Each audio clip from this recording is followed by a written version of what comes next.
जय गुरु जी। शुक्राना गुरु जी। सारी संगत को जय गुरु जी। पंच परवान, पंच प्रधान। पंच कौन होते हैं? जिनसे गांव में पंचायत बनती है।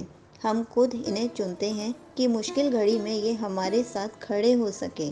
पर इस पौड़ी में पंच नाम को कहा गया है जिसने नाम को सुना और उसे माना। जो इस अवस्था तक जाता है, गुरु साहिब जी उसे पंच कहते हैं। और ये पंच भाव मन ऐसा पंच है जो सत्य से जुड़ा है, नाम से जुड़ा है, जिसने न केवल परमात्मा के बारे में पढ़ा बल्कि उसे जाना भी, उसे माना भी, महसूस भी किया। संगत जी, हम कई बार पूछते हैं, जो बाबा संत होते हैं, क्या ये भगवान के द्वार में परवान होते हैं या नहीं? हम किसी के बारे में तो नहीं बता सकते, लेकिन हर कोई अपना हिसाब ज़रूर लगा सकता है कि मैं परमात्मा की नज़र में परवान हुआ हूँ या नहीं। जिसने नाम को सुना है, माना है, वह ना केवल परवान है बल्कि वह पंच प्रधान भी है। प्रधान किसी गांव का नहीं, बल्कि अपने मन को समझाने वाला हो जाता है। जैसे गांव को पंच समझता है, वैसे मन अब पंच बन गया है। शरीर का एक एक अंग को समझता है, अब सही मार्ग पर लेकर जाता है, उन्हें कभी भटकने नहीं देता। जिसने नाम को सुना है, माना है, वह नाम की तरह बहुत ऊंचा हो जाता है। वह निरंकार की नज़रों में परवान हो जाता है। पंचय पावह दरगह मान। दरगह, यहाँ दरगाह का नाम सुनते ही दो तरह के ख्याल आते हैं। एक है मजार, जहाँ लोग किसी पीर की दफन की हुई जगह पर सर झुकाते हैं, और एक दरगाह परमात्मा के दरबार को कहते हैं। तो ज़्यादा बार निरंकार के दरबार के बारे में आता है। पर ये दरगाह भाव दरबार है कहाँ? वो वहीं होगा जहाँ निरंकार का वास होगा। जहाँ वो रहते हैं वहीं उसकी दरगाह है। पर गुरु साहब जी कहते हैं, वो तो हर एक में है, तो दरगाह भी हर एक में है। लेकिन हमारे पास सब कुछ होकर भी हमें ये समझ नहीं होती कि हमारे भीतर भी कुछ है, हमारे अंदर भी दरबार है, हमारे अंदर ही सब कुछ है। हम क्यों नहीं जान पाते? क्योंकि हमने अंदर कभी महसूस ही नहीं किया, कभी अपने आप को खोजा ही नहीं। पर जो नाम को सुनता है, मानता है, वो समझ जाता है कि उसका दरबार सदा पास है, इसलिए वो सारी बात का निपटारा करते जाता है। संगत जी, जब हम कोई बुरा काम करते हैं तो मन में एक डर शुरू होता है कि ये मैंने क्या किया, मुझसे बहुत बड़ी गलती हो गई, मुझे नहीं करना चाहिए था। तो हमारे अंदर ही अंदर ये भाव पैदा होते हैं। वैसे ही हम जब कोई अच्छा काम करते हैं तो मन में खुशी होती है कि मैंने कितना प्यारा और नेक काम किया, जिसके करने से मुझे मेरा एक एक अंग शाबाशी दे रहा है।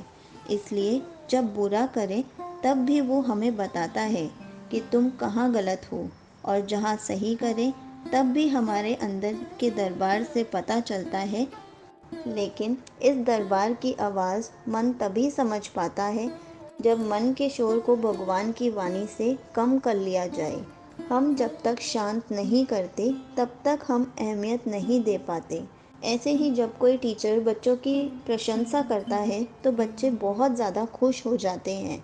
वैसे ही जब भगवान मन की प्रशंसा करे तब हमें कितनी खुशी मिलेगी। पंचय सोहे दर राजा। सोहे भाव सुंदर लगते हैं। संगत जी, राजा महाराजा पहले अपने दरबार में बहुत से अधिकारी रखते थे। वहीं एक राजगुरु और एक संत या ज्ञानी भी रखते थे, और ये पूरे दरबार का खास केंद्र होते थे। उनके फैसले को आखिरी फैसला माना जाता था। तो जैसे किसी राजा के दरबार में पंच भाव, जो ज्ञानी हो उसे बिठाया जाता था। जो राजाओं के राजा अकाल पुरख हैं, उसके दरबार में पंचों को वैसा ही आदर मिलता है जैसे राजाओं के दरबार में मिलता था, बल्कि उससे भी कहीं अधिक मान सम्मान, आदर मिलता है। वह मन जिसने प्रभु के नाम को, गुणों को, हुक्म को समझा है, माना है, वो शोभावान है जैसे किसी राजा के दरबार में संत जन। पंचा का गुर एक ध्यान। सो जो पंच जन हैं जिन्होंने गुरबानी द्वारा पंचों को सुना माना, उन पंच जनों का ध्यान केवल एक गुरु में ही रहता है। गुरु भाव शब्द का ही वो ध्यान करते हैं, वे परमात्मा का ही ध्यान करते हैं। वे जब सांस लेते हैं, खाते हैं, पीते हैं, चलते हैं, बोलते हैं, देखते हैं, तो उनके ध्यान में हमेशा गुरु रहते हैं। वहाँ वो कोई भी कार्य करें, गुरु के हुक्म में रहकर ही कार्य करते हैं। ऐसा कोई कार्य नहीं करते जो शब्द के विपरीत हो। वे सदा गुरु शब्द से जुड़े रहते हैं, सदा उसमें ध्यान लगाए रखते हैं। जे को कहे करे विचार। एक और प्यारी बात गुरु साहिब समझाते हैं कि जब कोई मन पंच बन जाए, उसने बहुत सारा सम्मान पा लिया होता है, बहुत कुछ जान लिया होता है, पर जानकर भी वो ये सब ना समझे कि मैंने सब कुछ जान लिया है। वो इस मालिक की कुदरत, मालिक की तरह ही विशाल है, जिसका कोई अंत नहीं, कोई और शो नहीं। गुरु शब्द में जुड़े रहने का मतलब ये नहीं कोई मन प्रभु रची सृष्टि का अंत पा सके, उसका अंदाज़ा लगा सके। अकाल पुरख की कुदरत का अंत नहीं पाया जा सकता। चाहे कोई भी कह कर देख ले, विचार करके देख ले, बोल कर देख ले। करते कै करने ना ही सुमारो। सुमार का भाव है हिसाब, करते के करने का भाव है करतार की कुदरत का। करते की करनन का कोई हिसाब नहीं, लेकिन ये बात भी वही कह सकता है जिसने इस खोज में छलांग लगाई हो। कहीं कहीं ये सुनी सुनाई बातों से नहीं, बल्कि जब कुदरत में खुद गया, वहाँ जाकर खुद डुबकी लगाई, तब समझ आया कि ये कुदरत कितनी प्यारी है, कितनी विशाल है। वो मन फिर कुदरत को देखकर चकित होता है। वो जितना देखता है, फिर कहता है कि सच में कर्ता की करनन का कोई अंत नहीं, का कोई हिसाब नहीं। धौल धर्म दया का पूत। अब ये सवाल है कि कुदरत टिकी कैसे हुई है, ये रचना कैसे चलती है, इसका क्या नियम है। संगत जी, जैसे हमने एक नियम समझा था हुक्म का, कि सब कुछ उनका हुक्म ही है, और नियम गुरु साहिब समझाते हैं कि रचना को चलाने के लिए निरंकार ने धर्म रूपी नियम लगाया हुआ है। लेकिन धर्म हमारे मन में तभी पैदा होता है जब हमारे पास दया होती है। बिना दया के धर्म पैदा नहीं होता। जैसे कि अकाल पुरख का अटल नियम है, हमारा जीवन हो या किसी भी रचना के, उनमें दो गुण बहुत ज़रूरी हैं। एक है दया, जो हमें संसार से जोड़ती है, और दूसरा है संतोष, जो हमें संसार से जोड़ती है। दोनों गुण ही बहुत ज़रूरी हैं। संतोख थाप रखिया जिन सूत। जैसे कि अभी समझा, जीवन में दो गुण हैं जो कि बहुत ज़रूरी हैं। पहले है दया, दया होगी तभी कर्म के कार्य होंगे, और जब धर्म होगा तभी एक और गुण आएगा, वो है संतोष। संतोष भाव मन की संतुष्टि। जैसे धरती धरती होकर खुश है, संतुष्ट है, जैसे शेर शेर होने में खुश है, ऐसे ही सभी जीव जो हैं अपने में संतुष्ट हैं। ये सभी जीव गर्मी में रहने पर भी संतुष्ट हैं, और हम घरों में भी रहने पर असंतुष्ट हैं। कड़कती ठंड में संतुष्ट हैं, और हम घरों में भी रहकर ना खुश हैं। वो बाहर रहकर भी सदा चहचहाते हैं, और हमारे पास सब कुछ होते हुए भी हम रोते हैं, चिल्लाते हैं, क्योंकि ना हमारे पास दया है, ना धर्म है, ना संतोष है।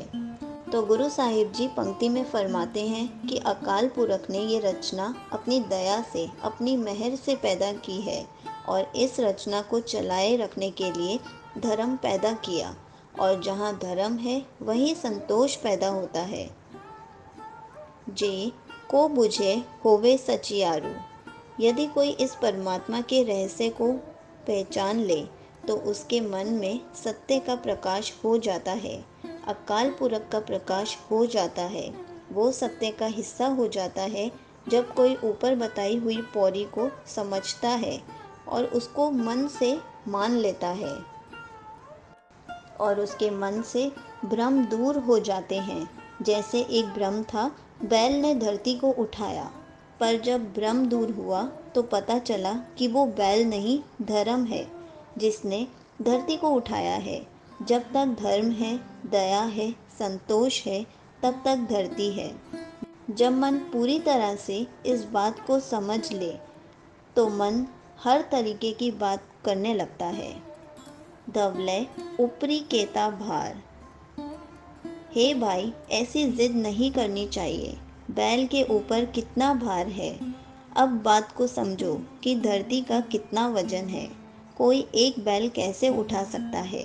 संगत जी, कुछ लोगों का ये भी कहना है कि कछुए के ऊपर धरती को खड़ा किया हुआ बताया है, पर अब तो हमारे पास सैटेलाइट्स हैं जिससे पता चलता है कि हमारी धरती बिना किसी सहारे हवा में तैर रही है। और ये दुनिया का सबसे खूबसूरत रूप है कि परमात्मा ने बिना किसी सहारे के हवा में कितनी सारी धरती को, ग्रहों को हवा में टिका कर रखा हुआ है। धरती होर परे होर होर। यदि धरती किसी बैल पर है तो बैल कहाँ खड़ा है। फिर कहना पड़ेगा कि वो किसी और धरती पर खड़ा है, पर फिर उस धरती को किसने उठाया है। उसे एक और बैल ने। फिर तो आप कितनी ही धरतियाँ गिनते जाओ, उनका कोई अंत ही नहीं होगा कि धरती के नीचे बैल है, बैल के नीचे धरती है, धरती के नीचे बैल है, बैल के नीचे धरती है। इसका कभी कोई अंत ही नहीं होगा।